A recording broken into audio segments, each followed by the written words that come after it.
few months shy of his 40th birthday at flyweight, we have the former top man, the former X1 flyweight champ.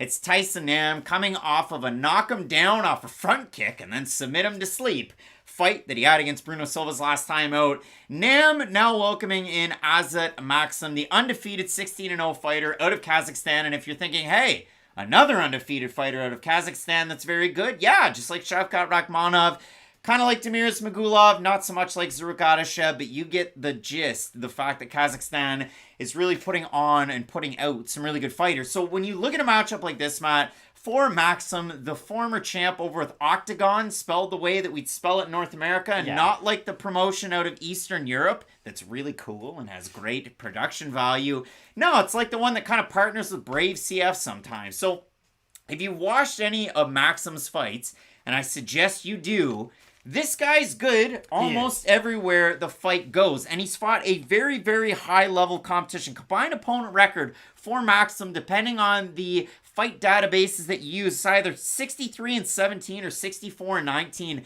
And when you watch the guys that he's fighting, I don't care if they were coming off a loss to fight Azat, they're all very, very good. I mean, you go down through it, you look at the fight that he had against Gabriel, who had a loss to Nicolau very early on. And that was Nicolau out of the UFC, fighting him on the regional scene. Nicolau gets back into the UFC.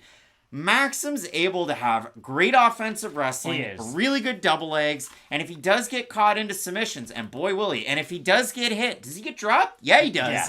He tends to rally back really well in his fights. And I think that's going to play out in a fight like this against Tyson Nam, because without going just fight to fight to fight, which I will for Maksum, but he strikes really good when he's moving forward and he blitzes, but he also drops his hands when his opponents go to hit him. Well, not even that, though. The thing that I worry about with Maksum, especially in this matchup, is when he throws his 1-2, his hands drop to his waist and not his chin. And the weird thing is, his hands are normally kind of up by his shoulders, up by his chin. Not that I think it's an intentional move, but you can tell that it's one of those things that he's probably just repped so many times in the gym. 1-2, 1-2, 1-2. Without the repercussion of other attacks coming back to you, you can get away with some of those types of things. And like you bring up, we have seen him get cracked on his way up to the UFC throughout his regional run. We've seen him get caught in some scrambles too. We were talking about that before we even started filming. It's a weird thing about Azat, to where he'll offensively go for takedowns, and even when he's defending takedowns, he'll end in that sprawl position quite often. He's not a guy who's going to dig those double underhooks immediately and then get into some of those longer clinch engagements on the cage. It tends to be, okay, one of us is shooting, vice or versa, and then it's an immediate sprawl, and then he'll kind of figure it out from there. Now, to his credit, he has been able to continue to grapple his way out of a lot of those positions, and that's what I do like about him. He never will just get caught in that one position and kind of stop and catch his breath. He's going to stay active, and he's going to try to keep on working out of some of those spots.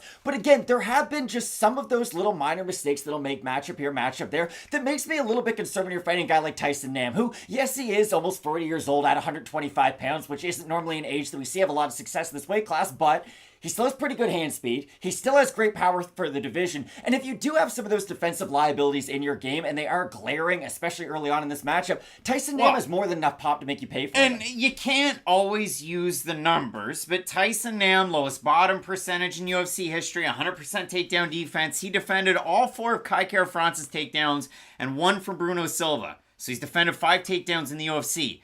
But to couple that and to really dive deep into it and make it make a little bit of sense, Tyson Nam's hallmark when he was on the regional scene was defend all the takedowns and outstrike my opponent. Now, the thing that I don't love about Tyson Nam, and this was even coming into the UFC, it got him caught against Sergio Perez, it got him caught, like the race car driver, Sergio Perez, it got him caught against Kai Kara-France as well. He's a low volume guy, and Tyson Nam reminds me a lot, or vice versa, depending on the ages, of a guy that fought last weekend, won the first round of his fight, lost the next 2.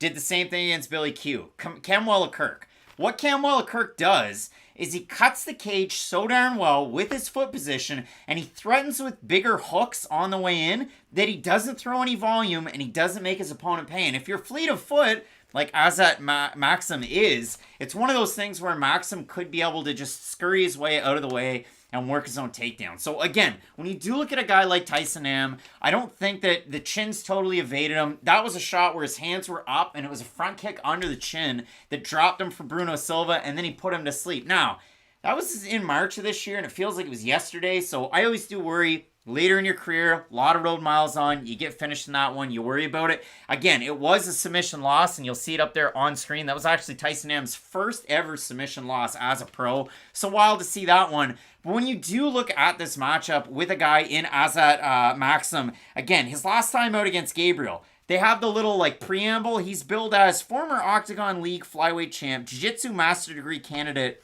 and Qazaq master degree. And if you look at his record, I wonder if his early fights that are under Qazaq are actually pro MMA fights, because I watched Qazaq fights and they were headgear and shin guards. It doesn't really look like pro MMA, but it is what it is, and got him to this point in that matchup. A lot of takedowns. I had it. It's either 29-28 for Maksum or 30-27. He got caught in a lot of triangles in that one, so it is what it is. But his opponent was also very good. You watch his fight against Quebecov. He's billed as a freestyle wrestling degree master candidate, and in that one, I mean, the big ground and pound, the submission, you see a big overhand right from Maksum. You also see where he throws it as a cross as well, and he really does do damage to his opponents. But again, if you go back through it, I mean, against Kiroz, that was the one where he got dropped, and that was a scary, scary one. The leg kicks, he doesn't check them. He also doesn't block body shots either. The hands at are very all. high most of the time. So the hands are really high, and then when he strikes or he goes to reset, they come right down,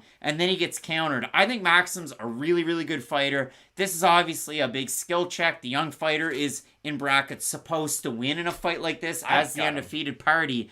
But if you do look at it, I mean, it is a tricky one against a true vet of the sport in Tyson Nam, a guy that's fought a who's who both outside and inside of the UFC. So if we have a look over on Topology, for the total votes on this one, I'm going to say over under 80% Azat Maksum. Over. I think they'll be in the 90s. And they are slightly over, but not in the 90s. 1,224 total votes, 87% Maksum, 62% by submission for the 13% that I've Nam, 58% by knockout. So when I do look at a fight like this, I like the takedowns out of a guy like Maksum. I think his stand-up game's a little bit more reminiscent of Tatsuro Taira than it is of like Jesus Aguilar, who's going in there just clubbing guys all of a sudden and getting the knockout.